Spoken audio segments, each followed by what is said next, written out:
down your arms. Let my people go. Free the hostages. All of them. The whole 48. Free the hostages now. If you do, you will live. If you don't, Israel will hunt you down.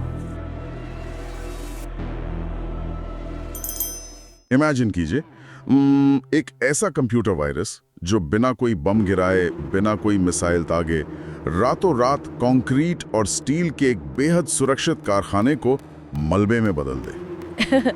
और ये कोई science fiction नहीं है।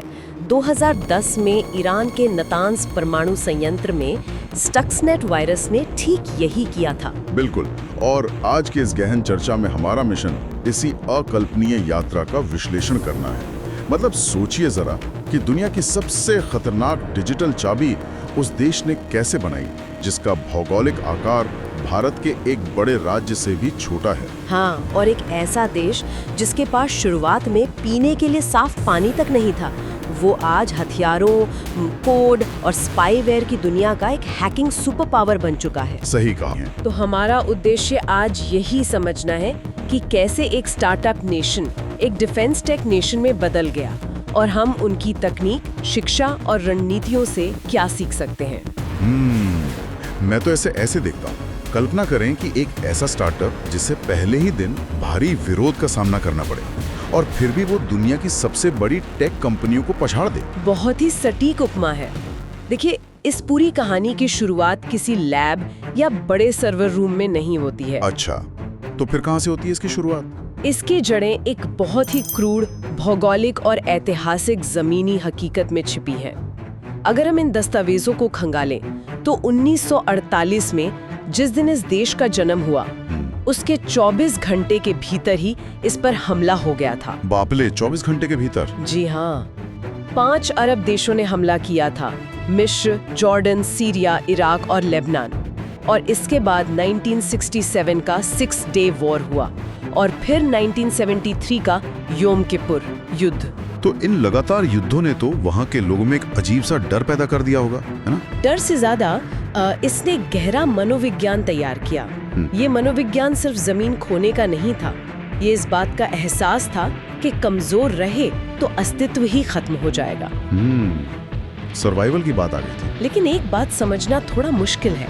चारों तरफ से घिरे होने और प्राकृतिक संसाधनों के न होने के बावजूद कोई देश इनोवेट कैसे कर सकता है? यही तो सबसे दिलचस्प बात है। मतलब आमतौर पर हम देखते हैं कि खाड़ी देशों के पास तेल है, इसलिए उनके पास बहुत पैसा और ताकत है, लेकिन इनके पास तो सिर्फ रेगिस्तान और खारे पानी का समंदर था। बिल्कुल। और जब जमीन के नीचे से निकालने के लिए कोई कच्चा माल नहीं होता ना, तो आपको अपने कच्चे दिमाग का इस्तेमाल करना पड़ता है। संसाधनों की ये भयंकर कमी ही उनके लिए इनोवेशन का सबसे बड़ा मौका बन गई। तो ये कच्चे दिमाग वाली रणनीति जमीन पर कैसे उतरी? उदाहरण के लिए 1960 के दशक को लेते हैं। सिमखा ब्लास और नेटाफिम जैसी कंपनियों ने सिर्फ खेती का तरीका नहीं बदला, बल्कि पानी की एक एक बूंद को ऑप्टिमाइज करने के लिए ड्रिप इरिगेशन का विकास किया। ओहो, तो ड्रिप इरिगेशन की शुरुआत वहीं से हुई? हाँ, और सिर्फ इतना ही नहीं, उन्होंने समुद्री पानी से नमक निकालकर उसे पीने योग्य बनाने की डिसैलिनेशन तकनीक भी विकसित की और रिसाइकल्ड पानी का बेहतरीन इस्तेमाल शुरू किया। मतलब उनके लिए रिसर्च और R&D कोई लग्जरी नहीं थी? बिल्कुल नहीं। अगर हम इसे बड़ी तस्वीर से जोड़ें तो इजराइल के लिए R&D कोई बजट का हिस्सा नहीं है, बल्कि सीधे तौर पर अस्तित्व बचाने का टूल है। ये प्यास से मरने या जिंदा रहने के बीच का चुनाव था। और ये बात मुझे डेटा में भी साफ दिखी। एक बहुत ही चौंकाने वाला आंकड़ा है हमारे स्रोतों में। आज इजराइल अपने R&D पर अपनी GDP का लगभग 6.3% खर्च करता है, जो कि बहुत बड़ा नंबर है। बहुत बड़ा। अगर हम इसकी तुलना OECD देशों के 2.7% या अमेरिका के 3.4% से करें तो ये अंतर जमीन आसमान का है। एकदम सही। और ये 6.3% का भारी खर्च उसी सर्वाइवल मैकेनिज्म का हिस्सा है। वे आज भी उसी मानसिकता में जीते हैं कि अगर वे तकनीक में दुनिया से आगे नहीं रहे तो बचेंगे नहीं। चलिए इसे अनपैक करते हैं। क्या हम इसे एक ऐसे सर्वाइवल वीडियो गेम की तरह देख सकते हैं जहां आपको किसी बंजर जगह छोड़ दिया गया है, आपके पास कोई हथियार या संसाधन नहीं है और जीतने के लिए केवल अपने दिमाग का इस्तेमाल करके हथियार खुद बनाने पड़ते हैं? बहुत ही बढ़िया तरीके से समझाया आपने। लेकिन इस गेम में एक और बात है, ये कच्चे दिमाग की रणनीति केवल कागजों पर नहीं है, इसे बहुत ही अनूठे तरीके से अगली पीढ़ी के दिमाग में डाला जाता है। तो ये सर्वाइवल वाली भावना उनके क्लासरूम्स में कैसे दिखती है? हमारे स्रोतों में वहाँ की शिक्षा प्रणाली का जो जिक्र है वो बहुत अलग है। वहाँ स्कूलों में बच्चों को रट्टा मारने के बजाय बहस करने की संस्कृति सिखाई जाती है। बहस करने की मतलब अगर कोई बच्चा क्लास में टीचर से असहमति जताए तो उसे डांट नहीं पड़ती? बिल्कुल नहीं। असहमति जताने वाले बच्चे को बुरा या अनुशासनहीन नहीं माना जाता, उसे एक सोचने वाला छात्र माना जाता है। क्या बात है। लेकिन सिर्फ बहस करने से तो कोई देश हैकिंग सुपर पावर नहीं बन सकता ना? बात सिर्फ बहस की नहीं है। जब यही बच्चे बड़े होकर टेक्नियन तेल अवीव यूनिवर्सिटी और हिब्रू यूनिवर्सिटी जैसे संस्थानों में पहुंचते हैं तो वो सिर्फ थ्योरी नहीं पढ़ते। तो वो क्या करते हैं? इन विश्वविद्यालयों में टेक ट्रांसफर ऑफिस होते हैं। इनका काम है रिसर्च को सिर्फ लैब तक सीमित न रखकर उसे पेटेंट और कमर्शियल स्टार्टअप में बदलना। ओहो, मतलब एकेडमिक दुनिया और बाजार के बीच का फासला खत्म कर दिया उन्होंने। हाँ, लेकिन यहाँ बात सच में बहुत दिलचस्प हो जाती है, क्योंकि क्लासरूम से स्टार्टअप तक पहुँचने के बीच में एक बहुत बड़ा कदम होता है और वो है कंपल्सरी मिलिट्री सर्विस। अच्छा, हाँ, मैंने स्रोतों में पढ़ा है कि वहाँ हर युवा को 20-22 साल की उम्र तक सेना में 2 से 3 साल बिताने ही पड़ते हैं। जी, और इस दौरान वो भारी दबाव, टीम वर्क और जिम्मेदारी से गुजरते हैं। फोर्ब्स की रिपोर्ट बताती है कि ये सैन्य अनुभव ही इजरायली स्टार्टअप इकोसिस्टम में भरोसे का मुख्य आधार बनता है। तो क्या इजराइल की सेना दुनिया का सबसे खतरनाक लेकिन सबसे सफल स्टार्टअप इंक्यूबेटर है? जहां आपने टीम बनाना सीख ली, रिस्क लेना सीख लिया, और जहां गलतियों की कीमत आपकी फंडिंग रुकना नहीं होती बल्कि जिंदगी होती है। मैं आपसे पूरी तरह सहमत हूँ। ये जो पाइपलाइन है ना, शिक्षा, फिर मिलिट्री टेक यूनिट, फिर इंडस्ट्री का R&D और आखिर में स्टार्टअप, यही उनकी प्रतिभा को निखारती है। और सेना के इस इंक्यूबेटर से एक ऐसी विशेष यूनिट निकलती है जिसने युद्ध के मायने ही बदल दिए। मैं यूनिट 8200 की बात कर रही हूँ। बिल्कुल, यूनिट 8200 जो कि अमेरिका की NSA और ब्रिटेन की GCHQ के समकक्ष मानी जाती है। ये उनकी सिग्नल इंटेलिजेंस और साइबर वॉरफेयर यूनिट है। तो उनका पूरा साइबर ढांचा काम कैसे करता है? बहुत ही संगठित तरीके से। यूनिट 8200 का काम है हमला करना, फिर C4I है जो रक्षात्मक काम करती है, और INCD है जो नागरिक नीतियों और सुरक्षा को देखती है। स्रोतों में बिरशवा शहर के साइबर स्पार्क हब का भी जिक्र था। हाँ, साइबर स्पार्क एक ऐसा हब है जहां सेना, विश्वविद्यालय और प्राइवेट कंपनियां सब एक साथ मिलकर काम करते हैं। और यहीं से निकलती हैं स्टक्सनेट जैसी चीजें। आपने शुरुआत में स्टक्सनेट का जिक्र किया था, वो काम कैसे करता था? स्टक्सनेट ने 2010 में ईरान के नतान्ज परमाणु संयंत्र के सेंट्रीफ्यूज को भौतिक रूप से नष्ट कर दिया था। उसने सिस्टम में घुसकर मशीनों की गति बदल दी, जिससे वो अंदर ही अंदर टूट गई। तो क्या स्टक्सनेट डिजिटल दुनिया का पहला ट्रोजन हॉर्स था, जिसने साबित कर दिया कि कोड की चंद लाइनें कंक्रीट की दीवारों को बिना एक भी बम गिराए तोड़ सकती हैं? बिल्कुल सही। यहाँ जो बात सबसे आकर्षक है वो ये कि साइबर युद्ध अब सिर्फ जासूसी तक सीमित नहीं है। इसके बाद ड्यूकू 2.0 से जासूसी हुई, और 2020 में ईरान के शाहिद रजाई बंदरगाह पर जो साइबर हमला हुआ जिससे जहाजों का भारी जाम लग गया, उसे भी यूनिट 8200 से ही जोड़कर देखा जाता है, राइट? जी, अनौपचारिक रूप से। ये दिखाता है कि ये तकनीक अब भौतिक नुकसान करने और डराने का एक बड़ा हथियार बन चुका है। लेकिन जब आप दूसरों पर हमले कर सकते हैं तो आप पर भी तो पलटवार होते होंगे। इजराइल खुद को बचाता कैसे? इसके लिए उनका एक विशाल डिजिटल रक्षा कवच है। उनका national cyber defence war room हर दिन लगभग 1.9 करोड़ साइबर हमलों को रोकता है। 1.9 करोड़ हर दिन?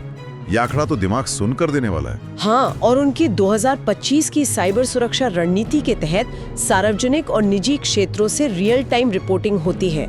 मतलब बिजली या पानी के बुनियादी ढांचे पर भी 24 घंटे नजर रखी जाती है। लेकिन ये साइबर हमले और सुरक्षा की क्षमता सिर्फ देश तक सीमित नहीं रहती है ना। अक्सर ये तकनीक व्यापार का हिस्सा बन जाती है जो भारी विवादों को जन्म देती है। आप एनएसओ ग्रुप और पेगासुस की तरफ इशारा कर रहे हैं। बिल्कुल। स्रोतों के अनुसार 2010 में यूनिट 8200 के पूर्व इंजीनियरों ने ही एनएसओ ग्रुप की स्थापना की थी और उनका पेगासस सॉफ्टवेयर तो एक मिलिट्री ग्रेड स्पाईवेयर है। सही कहा। और इसकी सबसे खतरनाक बात है इसकी जीरो क्लिक तकनीक। मतलब आपके फोन में घुसने के लिए आपको किसी लिंक पे क्लिक करने की भी जरूरत नहीं है। बाप रे। और एक बार इंस्टॉल होने के बाद वो आपके एन्क्रिप्टेड मैसेज पढ़ सकता है और कैमरा या माइक तक कंट्रोल कर सकता है। जी, और यहीं से सारा विवाद शुरू होता है। एमनेस्टी और सिटीजन लैब जैसी संस्थाओं की रिपोर्टों के अनुसार इसका इस्तेमाल मेक्सिको, भारत और फ्रांस जैसे देशों में पत्रकारों और विपक्षी नेताओं पर हुआ। देखिए, हम यहाँ किसी भी पक्ष का समर्थन नहीं कर रहे हैं। हम सिर्फ जांच रिपोर्टों में दर्ज तथ्यों को सामने रख रहे हैं। लेकिन ये साफ है कि इस तकनीक, सुरक्षा और निजता के बीच एक बहुत बड़ी वैश्विक बहस छिड़ गई है। बिल्कुल। और अब यूएन और ईयू भी इसे रेगुलेट करने के विकल्पों पर विचार कर रहे हैं। तो इस सब का क्या मतलब है? क्या ये ऐसा है कि आपने सुरक्षा के लिए एक अविश्वसनीय रूप से शक्तिशाली डिजिटल मास्टर चाबी बना ली है, लेकिन अब बहस इस बात पर है कि वो चाबी असल में किसके हाथ में होनी चाहिए? बहुत ही गहरा सवाल है ये। मास्टर चाबी किसके हाथ में हो ये तय करना बहुत जरूरी है। लेकिन इस कूटनीतिक बहस से इतर एक और बड़ा पहलू है। ये साइबर क्षमता आज एक विशाल आर्थिक इंजन बन गई है। Startup nation 2.0, right? एकदम सही। इजराइल अब सिर्फ साइबर नेशन नहीं रहा, वो डिफेंस टेक नेशन बन रहा है। अब फोकस एआई आधारित हथियारों और ड्रोन स्वॉर्म्स पर है। और इसके नतीजे स्टार्टअप फंडिंग में साफ दिखते हैं। 24 में इजरायली टेक सेक्टर ने $12.2 बिलियन की फंडिंग जुटाई, जो कि 2023 से 31% ज्यादा है। हाँ, और अकेले साइबर सिक्योरिटी कंपनियों ने कुल फंडिंग का 36% हासिल किया है। मतलब लगभग $3.8 बिलियन। ये आंकड़े साबित करते हैं कि ग्लोबल इन्वेस्टर्स को इस इकोसिस्टम पर कितना भरोसा है। और ये एक महत्वपूर्ण सवाल खड़ा करता है, खास तौर पर भारत जैसी वैश्विक ताकतों के लिए। भारत और इजराइल के संबंधों पर विदेश मंत्रालय के दस्तावेज भी तो यही इशारा करते हैं। जी, भारत के लिए ये एक दो तरफा रास्ता है। एक तरफ इजराइल की उच्च तकनीक है और दूसरी तरफ भारत का विशाल बाजार और स्केल है। फरवरी 2026 में प्रधानमंत्री मोदी की यात्रा के दौरान जो समझौते हुए वो इसी दिशा में है। वो एआई, साइबर, सेमीकंडक्टर और क्वांटम तकनीक वाले समझौते ना। और Bharat Israel centre of excellence in cyber security की स्थापना भी हुई। बिल्कुल। तो क्या ये एक सॉफ्टवेयर और हार्डवेयर के सही मिलन की तरह है? मतलब इजराइल शानदार कोड और एल्गोरिदम लिख रहा है और भारत वो विशाल सुपर कंप्यूटर है जहां इसे सबसे बड़े स्तर पर टेस्ट और लागू किया जा सकता है। बहुत ही शानदार एनालॉजी है। लेकिन भारत को सिर्फ एक सुपर कंप्यूटर बन के नहीं रहना चाहिए। इस पूरी चर्चा और इजराइल के मॉडल से भारत के परिप्रेक्ष्य में कुछ बहुत ही व्यावहारिक बातें सीखी जा सकती हैं। सबसे पहला सबक तो शायद R&D निवेश का ही होगा। एकदम सही पहचाना। भारत को अपने R&D निवेश को मौजूदा 0.7 या 0.8% से बढ़ाकर कम से कम 2 से 3% तक ले जाना ही होगा। इसके बिना इनोवेशन का वो स्तर हासिल करना मुश्किल है। और सिर्फ पैसा ही काफी नहीं है। हमें अपनी संस्थाओं के काम करने का तरीका भी बदलना होगा। जी, वो जो पाइपलाइन की हमने बात की थी, हमें भी IIT, DRDO और प्राइवेट सेक्टर को मिलाकर एक निर्बाध इकोसिस्टम बनाना होगा। अलग अलग सिलोज में काम करके साइबर सुपर पावर नहीं बना जा सकता। बिल्कुल। और नीति और नैतिकता के मोर्चे पर भी तो सबक हैं। इजराइल की तरह हमें भी एक समर्पित राष्ट्रीय साइबर रणनीति चाहिए जो रियल टाइम में रिस्पॉन्स दे सके। और पेगासस विवाद से सीखते हुए सख्त डेटा प्रोटेक्शन और न्यायिक निगरानी की बहुत जरूरत है, ताकि लोकतंत्र और हमारी निजता दोनों सुरक्षित रहें। अगर हम भारत को एक ऑपरेटिंग सिस्टम माने तो क्या हमें अपने सिस्टम में इजरायली प्लगइन्स इंस्टॉल करते समय ये सुनिश्चित करना होगा कि हम अपना खुद का एंटीवायरस यानी मजबूत डेटा प्राइवेसी कानून भी पूरी तरह से एक्टिव रखें? बिल्कुल। वो एंटीवायरस ही हमारे लोकतांत्रिक नींव को सुरक्षित रखेगा। और एक आखिरी सबक ग्लोबल सोच का है। ग्लोबल सोच? हाँ, भारतीय कंपनियों को भी इजरायली स्टार्टअप्स की तरह शुरू से ही ग्लोबल प्रॉब्लम सॉल्व करने के बारे में सोचना चाहिए। सिर्फ अपने विशाल घरेलू बाजार तक सीमित नहीं रहना चाहिए। आज के इस गहन विश्लेषण से ये बात शीशे की तरह साफ हो जाती है कि आधुनिक दुनिया में शक्ति का पैमाना किसी देश की जमीन का आकार नहीं है, बल्कि उसका डेटा, शिक्षा और R&D का स्तर है। बिल्कुल। रोजाना 1.9 करोड़ साइबर हमलों को नाकाम करने वाला तंत्र हमें यही बताता है कि असली युद्ध अब सरहदों पर नहीं, सर्वर रूम में लड़े जा रहे हैं। सही कहा, भौतिक सरहदें अब डिजिटल सरहदों के पीछे छूट गई हैं। तो इसी के साथ हम इस चर्चा को समाप्त करते हैं, लेकिन जाने से पहले मैं एक नए विचार के साथ छोड़ना चाहूंगा। जी बिल्कुल। इस पूरी चर्चा के बाद एक बड़ा सवाल ये उठता है कि यदि भविष्य के युद्ध कोडर्स और हैकर्स द्वारा महज ब्राउजर्स टैब्स में लड़े जाने हैं, तो क्या आने वाले दशकों में पारंपरिक विशाल सेनाओं का वजूद ही खत्म हो जाएगा? ये तो सोचने वाली बात है। क्या उनकी जगह सिटीजन हैकर्स की एक अदृश्य फौज ले लेगी? इसी विचार के साथ आज की इस चर्चा को यहीं विराम देते हैं। ज्ञान और नई अंतर्दृष्टि की खोज जारी रखें। अलविदा।